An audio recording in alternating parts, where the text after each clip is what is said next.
Ayan, kayong mga naghihinala sa akin na ang sabi ninyo kung alam yung ginagawa ko.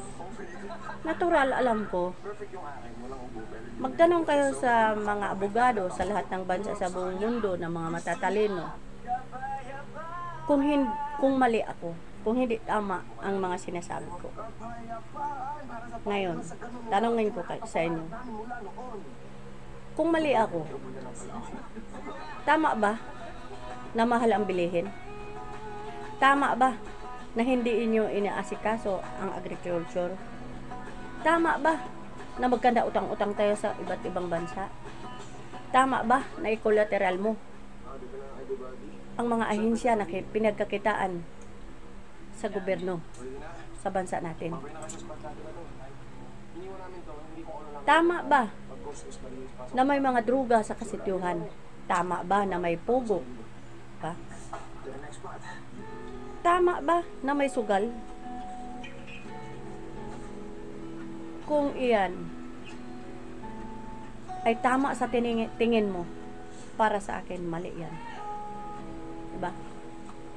Ngayon, maliban sa isla, sa street, sa kahiwihan, na may CCTV, maglagay din tayo ng CCTV sa bawat street ng kakunduhan. Diba mayroon tong first floor, second floor, third floor, fourth floor? Karapatan natin maglagay doon ng CCTV. Mga investigador, para sa kasiguraduhan sa kaligtasan o kalusugan sa ating presidente, sa ating mga dayuhan, maglagay tayo ng CCTV sa bawat floor na dinadaanan sa ating mga residente na nangungupahan. Baka may matuklasan tayo doon, mga pugo, pasugalan, kahina-hinalang mga kagamitan na pumapasok. Maging sa kabisminan nito, baka may nagluluto ng drugs dan, may nagripak-ripak. Mabuti na yan para may takot. Okay? Para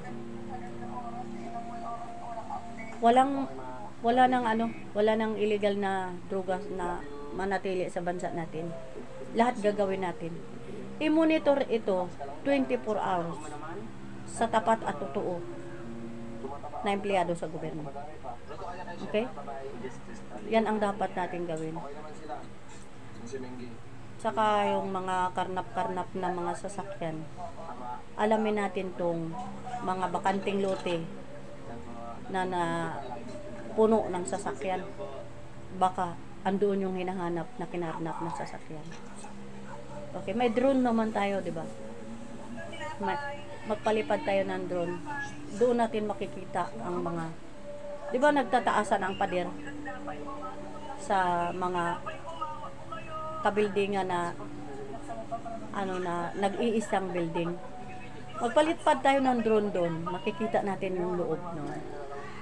Ang paligid ng nag-iisang bahay. Katulad ng mga bahay sa kabundukan na nagtataasan, naglalakihan. Inspeksyonin natin yan, baka may tunnel doon sa ilalim. Baka doon sila nagluto ng drugs. Okay? Yan ang dapat natin gawin.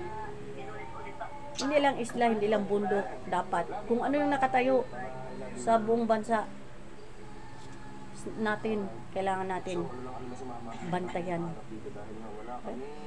Insecure dapat tayo. Dapat lagi tayong handa. Dapat ang ating isip laging advance. Mayroon man o wala, mas importante na yung nakasigurado tayo. At hindi lang natin sila tutukan sa loob ng isang araw. Araw-araw natin sila tutukan. Okay?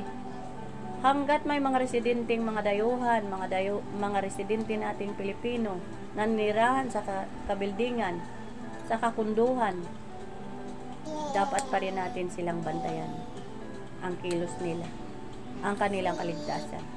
Okay? Yan ang dapat natin gawin. mga investigador, mga kapulisan, mga militar. Okay? Dapat lagi tayong handa. Okay. Merry Christmas sa ating lahat. Sa ating mga gabay, sa mga pulis at militar, sa mga SWAT, sa lahat ng mga nagbabantay, sa pinagkatiwalaan. Salamat sa inyo at Merry Christmas sa ating lahat. Happy New Year. Okay? Ganoon pa rin ang gagawin natin sa 2025. Matulungan man ako, hindi. Gawin pa rin natin yan. Okay? Hindi tayo susuko. Hindi tayo titigil. Hanggat may umaasa sa atin. Okay?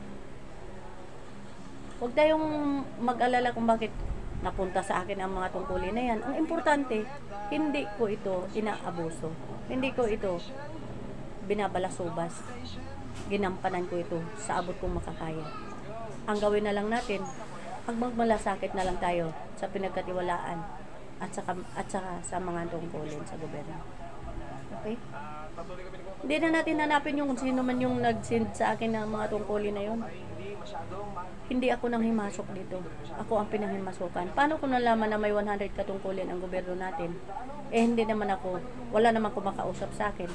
Walang nakipagpuntuan sa akin, hindi bata lang. Di ba? Yan.